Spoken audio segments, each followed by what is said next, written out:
Welcome, ladies and gents. Chris Andre here. You can find me at BetBoxing on Twitter, or of course, you can subscribe to the channel.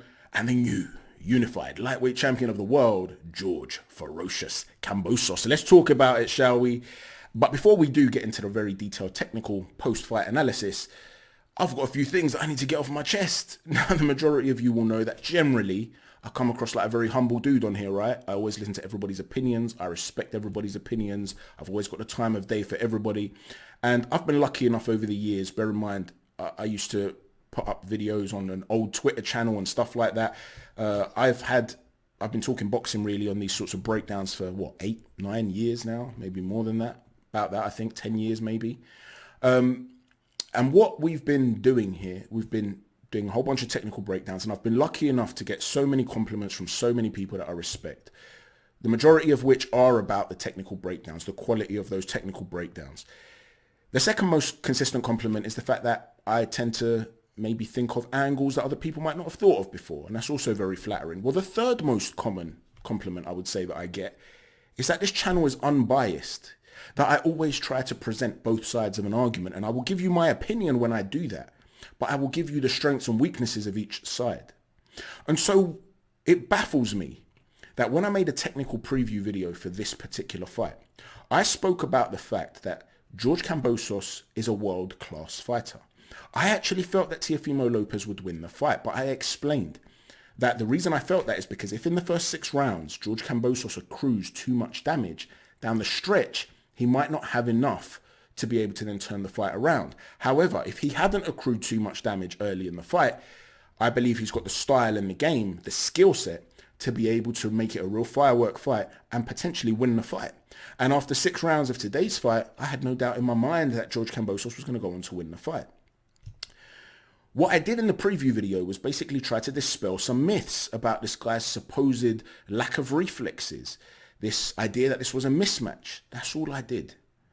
And the amount of people, many of whom were long-time subscribers, I expect it from people, just randoms who are trolls and stuff like that, right? But long-time subscribers, well, not 1 or 2, we're talking about 5 or 6, 7 people that have messaged me on Twitter and on YouTube saying to me, are you saying these things because George Kambosos is Greek?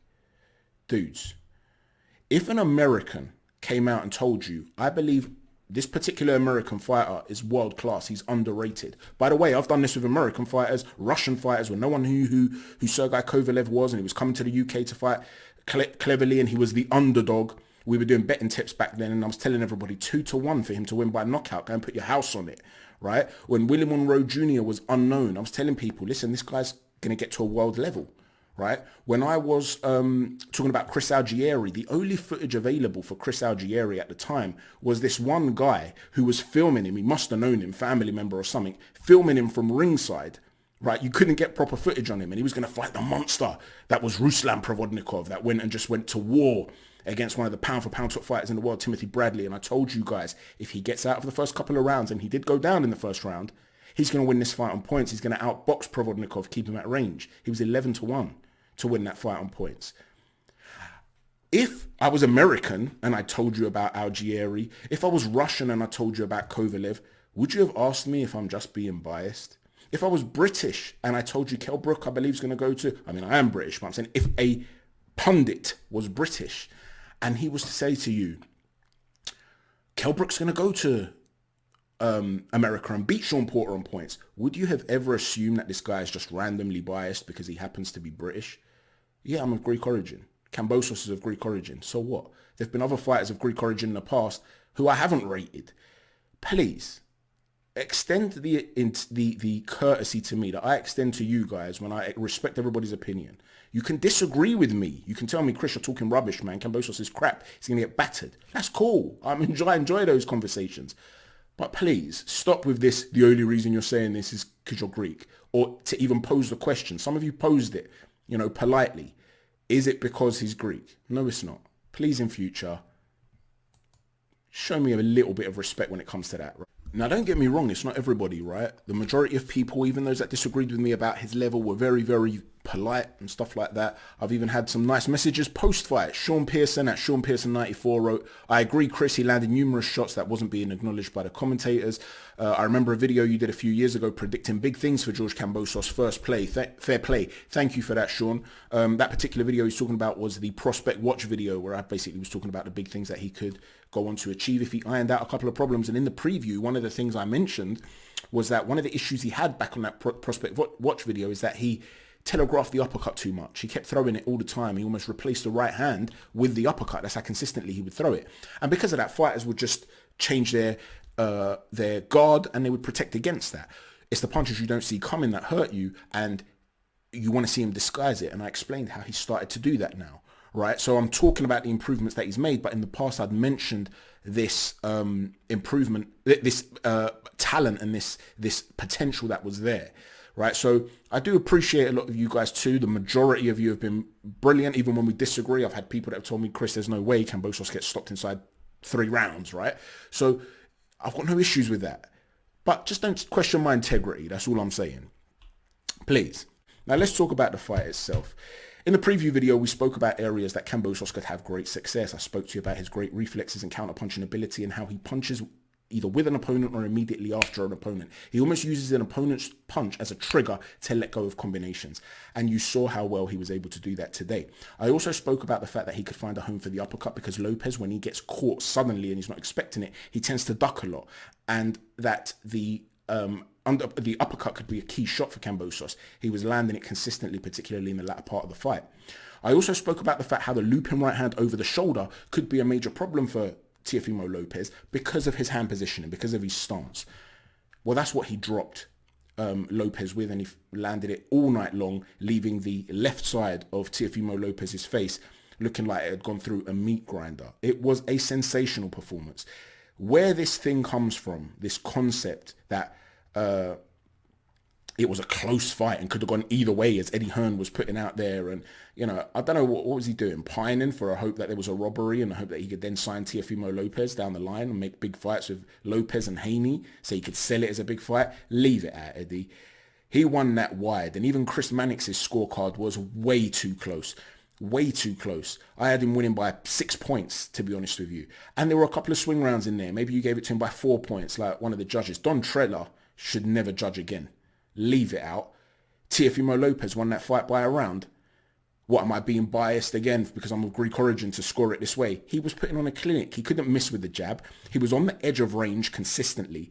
And Teofimo Lopez, there were moments where this fight looked like the Tyson Fury-Deontay Wilder first fight, whereby Teofimo Lopez's stance, his lead foot would really step out wide when he's trying to load up with these big shots. And Kambosos, just being on the edge of range early on, was just stepping out the way, rolling with shots, ducking under shots, making him miss, making him look stupid on the edge of range, and then gliding back in and landing a big shot of his own, and eventually landed that over the top right hand in the first round and dropped him. This was a clinic from Kambosos for 80% of the fight. He then started to get a little bit tired, and his feinting stopped a little bit. And so Lopez was able to then, he was just on the edge of range like he likes to be, Kambosos, and we spoke about the sort of pressure fighting that he can do. He didn't. He got on the back foot. We spoke about the fact that he's got fast feet, but not great footwork. Today, his footwork was on point. He was superb. There were times where he's still crossing that leg, but he was always doing it out of range. He was very, very good with his distance control. His distance control was superb today. But in the one round where it wasn't, where he appeared to tire a little bit, and so his movement and his feints began to dwindle, Teofimo Lopez lands that big shot, drops him. Kambosos looked like he was all over the place, but he genuinely did show a Spartan spirit, a real warrior's heart, hung in there, remained slippery when he was in there. That's the key. You don't win fights just on heart. Lopez is loading up, trying to take him out, and he's just moving around, even with his legs gone beneath him. Not so much because he was hurt. He just looked so tired.